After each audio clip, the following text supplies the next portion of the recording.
Ustazah, urusan dunia nih, rezeki ini yang paling jadi pikiran saya Ustazah. Emang bisa ya Ustazah kita ngandelin Nabi Muhammad? Bisa banget teman-teman saya sekalian, bisa banget.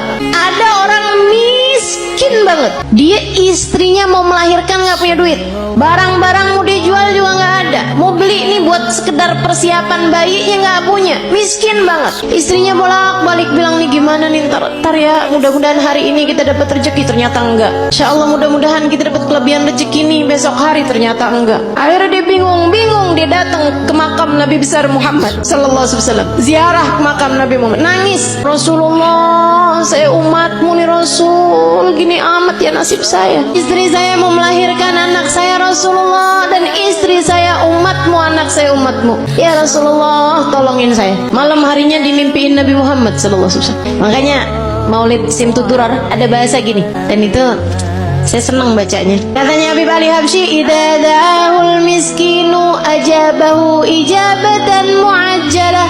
Nabi kalau dipanggilnya sama orang miskin datangnya pasti cepet-cepetan.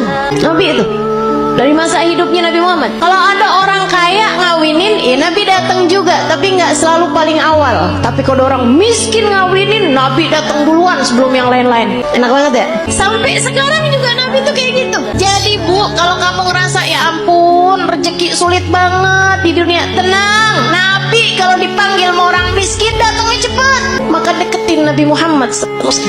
Tuh kayak si laki-laki tadi itu yang istrinya mau melahirkan. Ya Rasulullah, ya Rasulullah, malam harinya ngimpiin Nabi Muhammad. Kata Nabi Muhammad gile, Pak, pergi ke khalifah, bilang sama dia Nabi kirim salam, sampaikan padanya buat ngasih sama kamu uang, anggaplah ya 100 dinar. Bilang sama dia, kata Nabi Muhammad, sholawat kamu yang tadi malam itu pas 10.000. Udah tuh. Habis itu dia kebangun, aduh bingung juga nih, seneng ngimpi Nabi, seneng dikasih isyarah, tapi kan caranya kan gak normal nih, gak wajar.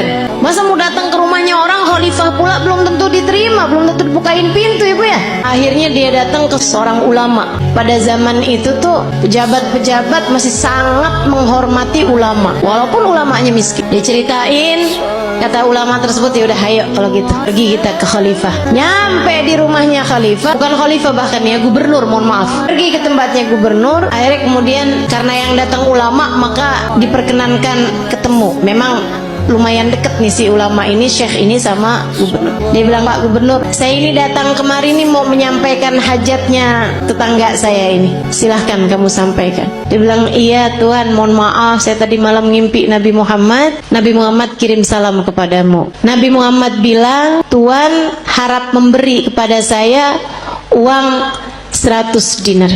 Udah mulai curiga, oh dia datang nih mau minta duit nih. Nabi Muhammad bilang, katanya sholawat Tuhan yang tadi malam sudah sampai 10.000 sholawat. Langsung gubernur tersebut berdiri, kemudian dia ambil uangnya, dia kasihin 100 dinar. Dia bilang, ini Pak, orang sampai kaget-kaget. Dia bilang, ini dari Nabi Muhammad untukmu, ini dari saya untuk kamu, untuk hajat kamu itu. Masih diambilin lagi. Dan ini hadiah dari saya karena kamu telah memberi kabar gembira buat saya. Saya ini dari sejak muda gak pernah ninggalin sholawat tiap hari 10.000 kali. Orang soleh ya, padahal gubernur tuh, tapi sangat soleh. Sholawatnya sholawat yang pendek, tapi bacanya 10.000 setiap hari. Dia bilang, saya nggak pernah cerita-cerita sama siapapun, bahkan istri saya aja nggak tahu. Dia bilang, sampai tadi malam saya kelelahan yang luar biasa, saya baca terus sholawat, tapi ketiduran. Habis itu saya kebangun lagi, Allah, sholawat saya udah berapa nih? Saya lanjutin sholawat lagi, capek banget, sampai ketiduran.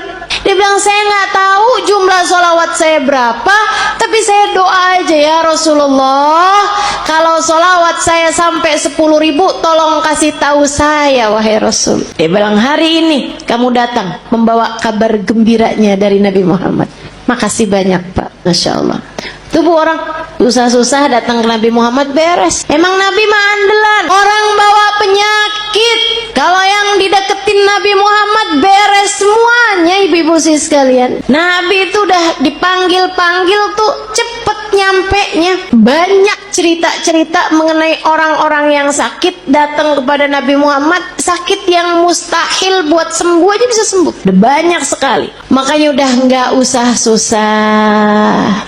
Yang penting dalam hidupmu itu jangan pernah tinggal Nabi Muhammad. Gimana caranya? 3 aja dah gampang. Sholawatan yang banyak, yang taat sama jalan Islam, dan yang ketiga yang cinta sama Nabi Muhammad.